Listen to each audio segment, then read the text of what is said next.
Welcome back to the Multipassionate Mompreneur podcast, where we choose to focus our energy, embrace our strengths, and move toward the compelled businesswomen we were meant to be.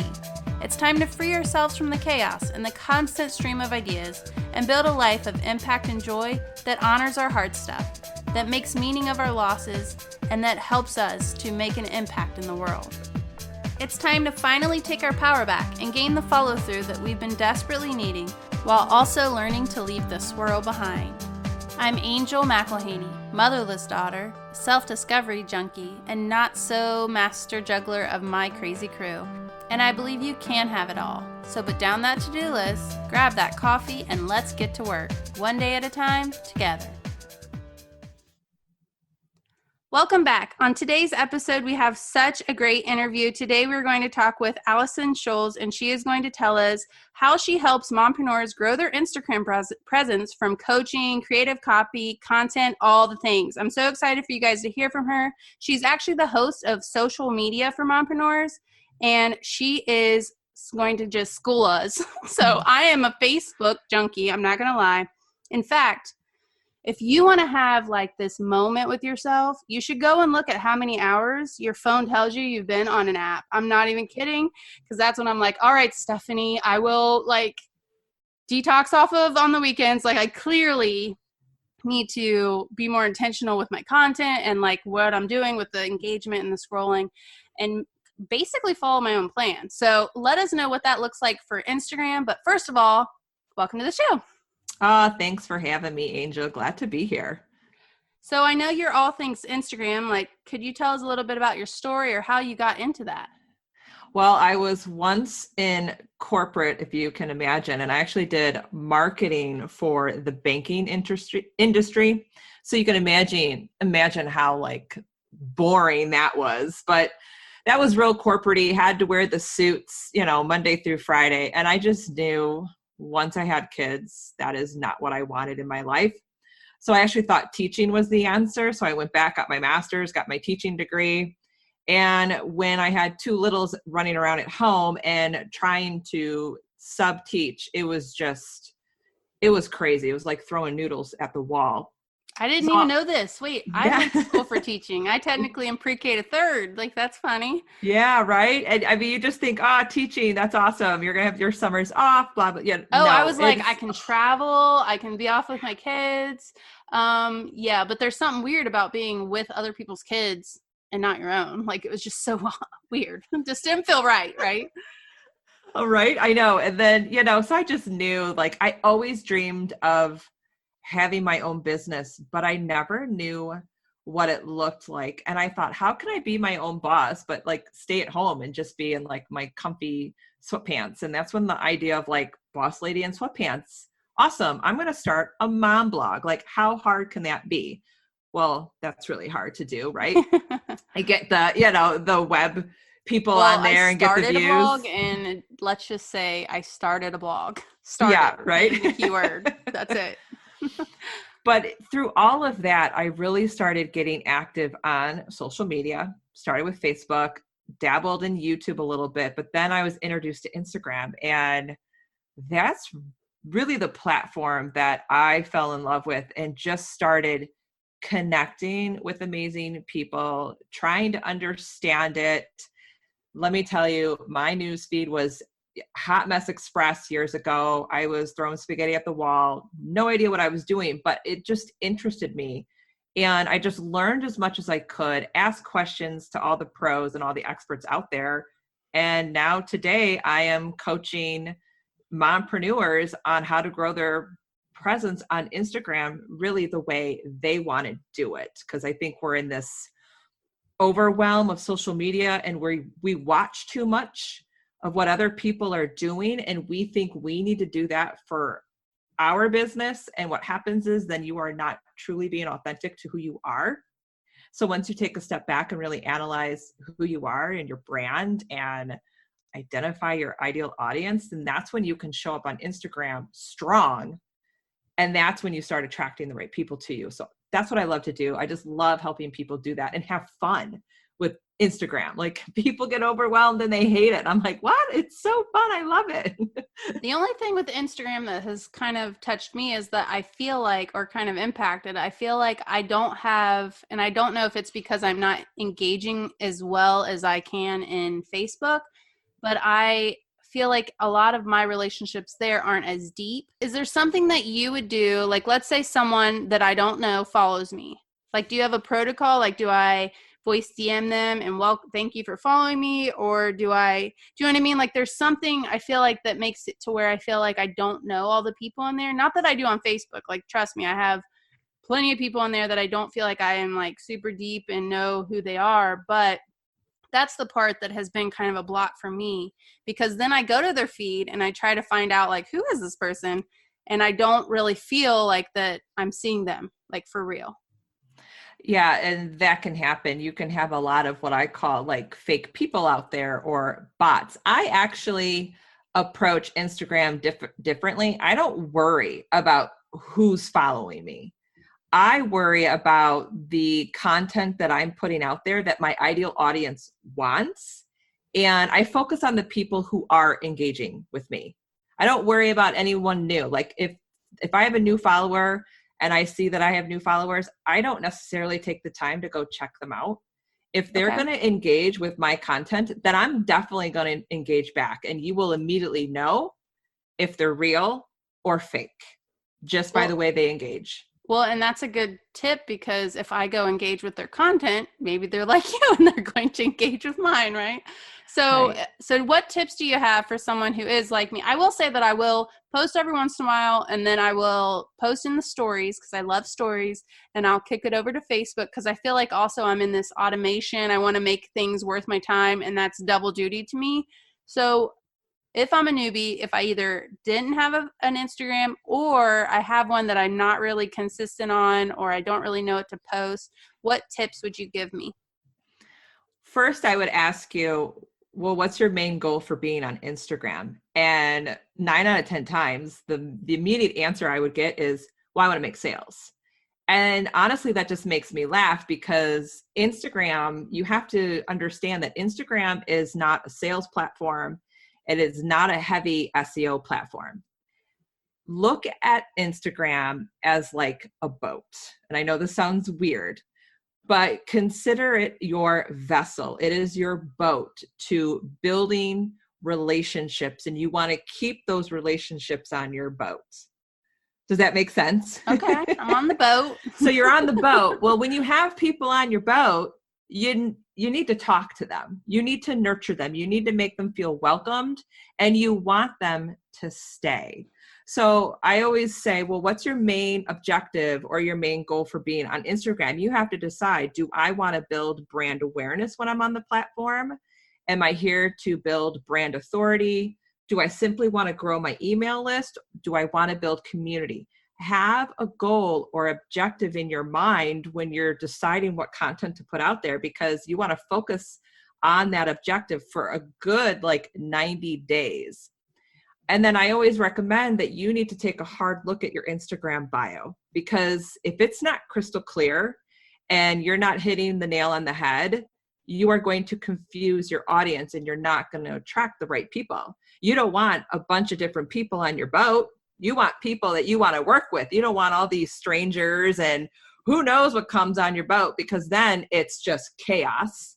And then everyone's looking around and they have no idea what's going on, and they feel like it's a crazy New Year's Eve party. Do I celebrate? Do I not? Do I get excited? Do I jump off? Right?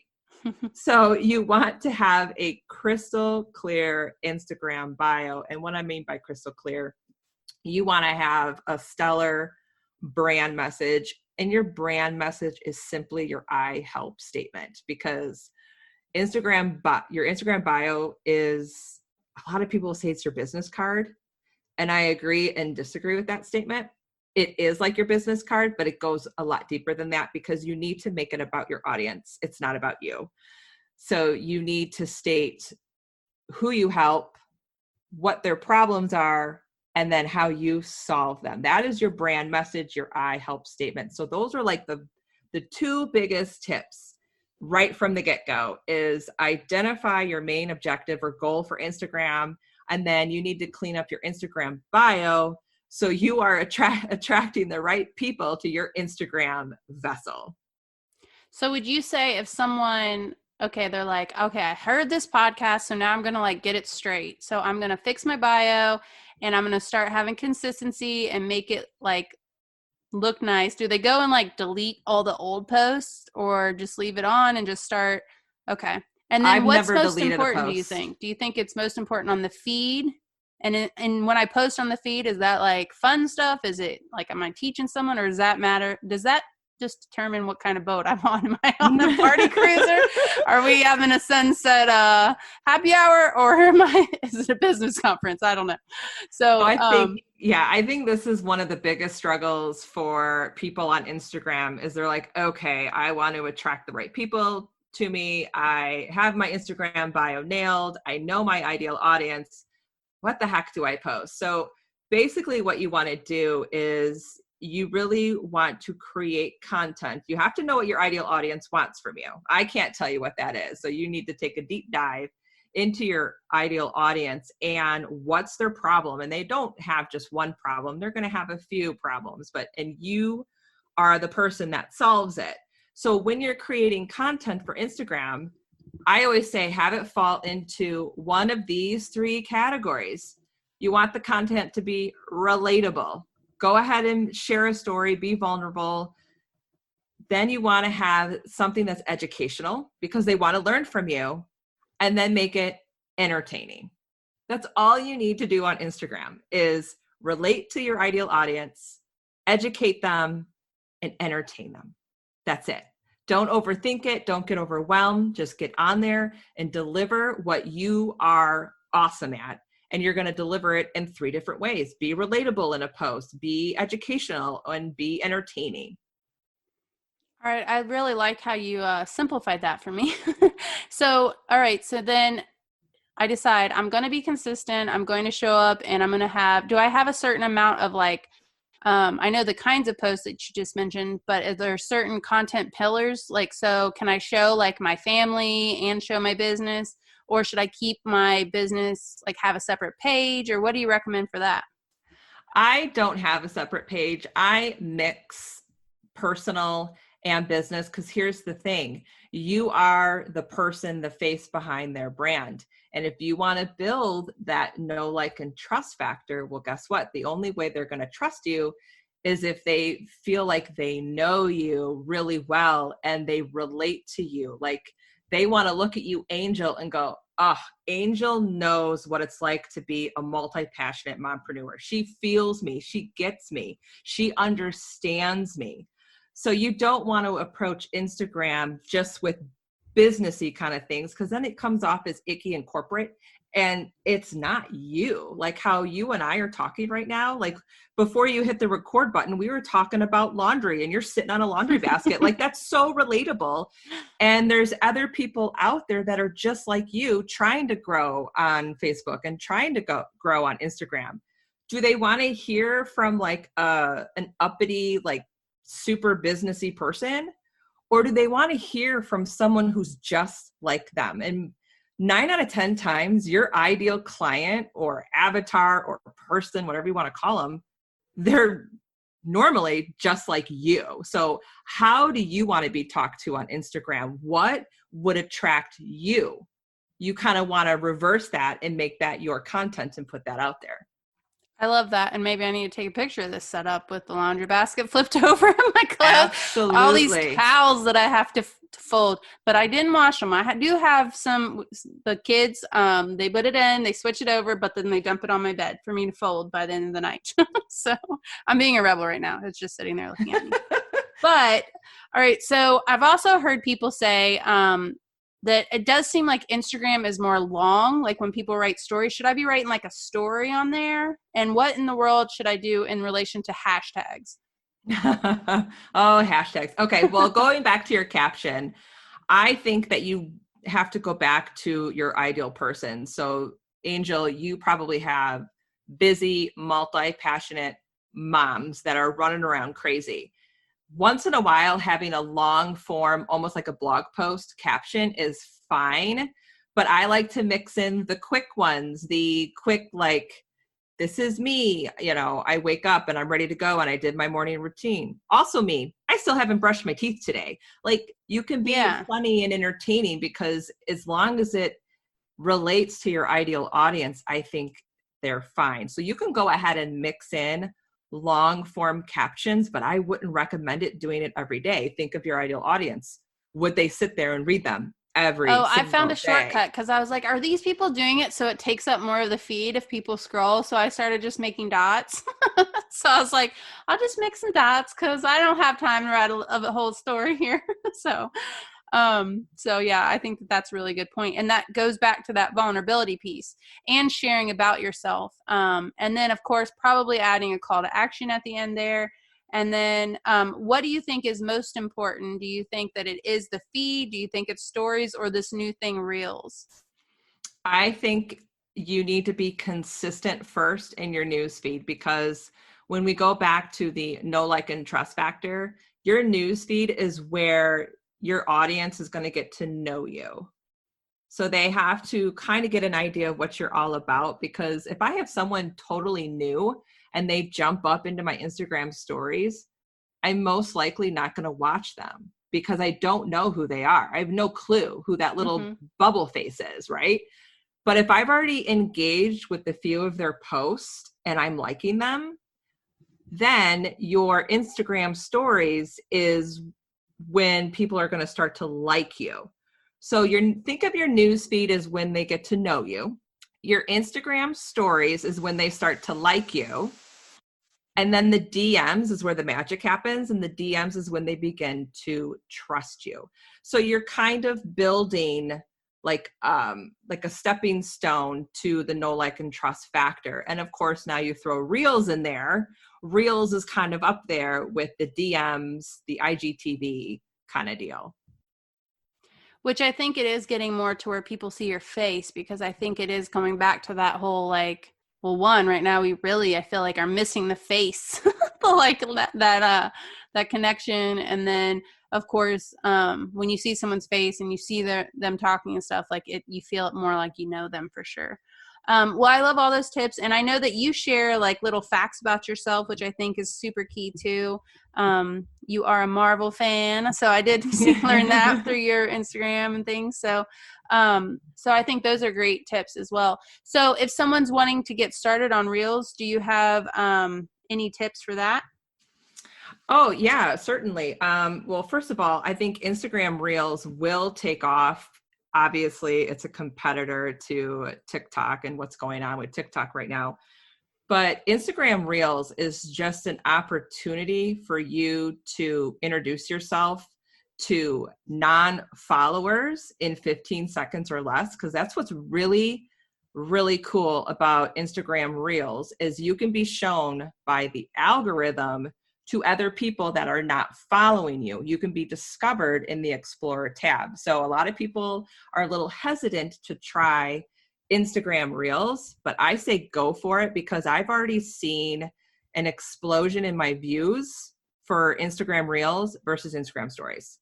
Because when my followers are engaging with my Instagram Reels, then the Instagram algorithm is loving that, and then they're just going to start showing it to other people that are not following me. And I know a lot of people are like, oh, I don't know what to focus on. I have 15 seconds. What on earth do I do? Very easy. 2 pieces of content. You want to entertain or educate. That's it.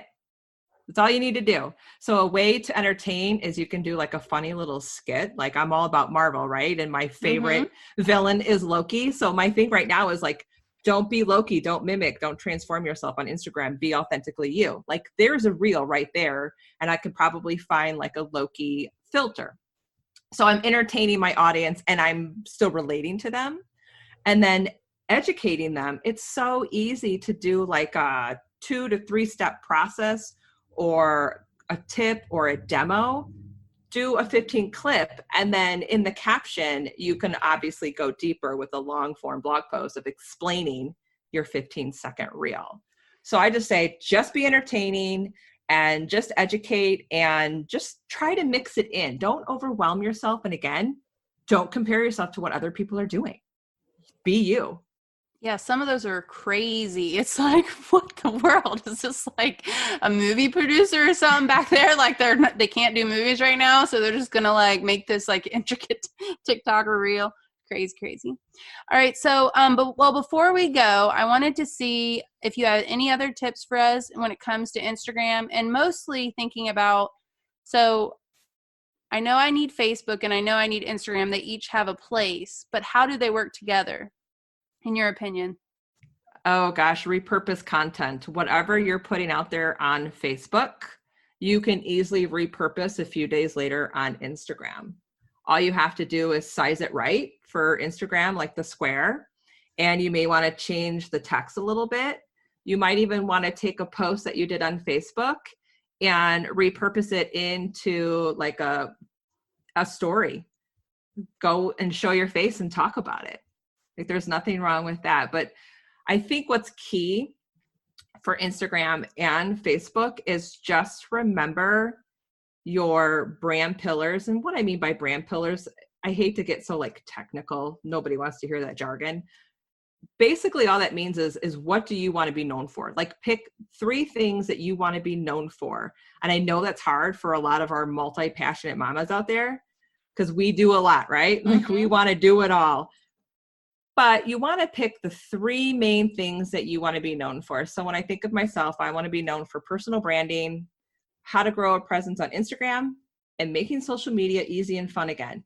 I build my content around those 3 brand pillars and I repurpose it everywhere through a story, through a post, through Facebook, through my podcast. I'm not writing brand new content every single week for Facebook or Instagram. I'm just repurposing everything I know in just a different format. I think that's smart, especially because so many of us are busy and we're trying to automate and make things easier, for sure. There is one thing that I've been doing that is a shortcut so you don't have to resize for like our podcasts and things. I go to headliner.app and I will actually make it to where it's just the square in the middle. And then on Instagram stories, when I share that, I will just fill it in with all the stickers and different things. You know, you have the waveform in there. So like it still takes up all the space, but then I can still post it on Instagram because I ain't got time for that. Yeah, that's brilliant. Just save time. So I think those are all great tips. And if we want to find you on Instagram or anywhere else you hang out, how can we find you? Well, on Instagram, I'm simply at Allison Scholes, or you can check out my website at bossladyinsweatpants.com. And oh yeah, don't forget about the podcast, Social Media for Mompreneurs.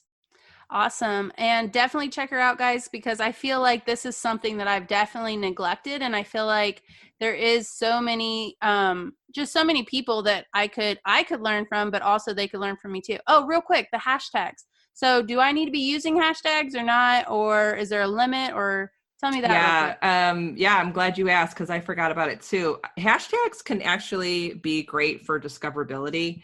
And you get 30 to a post. And what you want to do, a great way to start if you've never really used hashtags before, is study your competitors. See what hashtags they are using within your niche.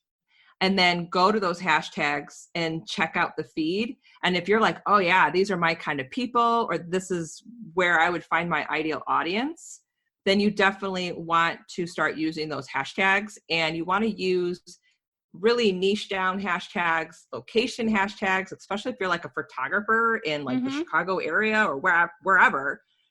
Find hashtags that are local to you that apply to your ideal audience. That's the most important thing, is you want to get discovered by people who want to build a relationship with you, even if it's to something to work on together, to collaborate, or to be a customer. So where your ideal audience is hanging out, and check out your competition. There's nothing wrong with studying your competition out there on Instagram. Yeah, it just makes it smart, because that means you're taking the time to do the market research, and who knows, maybe you'll find people that you want to interact with and interact with their content and then connect with, and then that could generate to a possible lead, or, you know, maybe you just learn something, you know. So I think I also categorize my hashtags. Yeah. Oh, you are so much more organized than me. Well, I mean, like if I'm going to post about a podcast, I'm not going to use hashtags that are coffee related for, my busy moms. Like there's no relatability there. So the hashtags need to relate to your content and the photo that you use. I did have in my Trello board, because I have like a brain dump spot where I've been putting a couple of them in there. And so that's probably a good tip to kind of like, you could add different cards for each one maybe. Mm-hmm. And then I also saw, I don't know who shared this tip, but if you are sharing something or tagging someone, always tag yourself. So like before this, I took a picture of, actually I did myself, but I should probably take a picture of this setup. And I tagged you, but then I tagged me, because that way people can see like the other person in the conversation, So I don't know where I learned that, but it's like you get these little breadcrumbs or little tips and they can just build on each other. But I think the biggest thing is that you just start, like you said, and you just kind of do the work of getting clarity on what you want it to look like and just be consistent, right? Yeah. And I think don't be afraid to do it scared and do it messy. I'm going to tell you right now, if you've never done an Instagram story with talking and showing your face, it's going to stink the first time you do it. And guess what? Who cares? It's only there for 24 hours. You know what? I am fine with Instagram stories until my husband at the end of the day is watching my story in front of me. I'm like, I don't want to hear my own voice over there. Like, can't you do that when I'm not around? Yeah, just do it.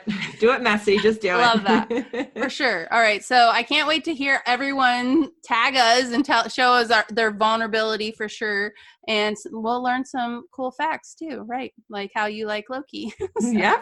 I do think it helps people for sure to connect and to feel like you're a person, because there's so much spam and just so much like feeling like people are selling to me or and no one likes that. So it's like, I just want you to be like a person. Like, I feel like it goes back to that Wreck-It Ralph Breaks the Internet movie where there's all those like spammy, like pop-ups. And it's like, that's not how it's supposed to be, guys. Like it needs to be just conversation and connection. So love all that. All right. Well, I just want to thank you for coming on again, and just want to remind our audience that you are strong, you are capable, and you can do the hard stuff. Wishing you joy and abundance, Angel.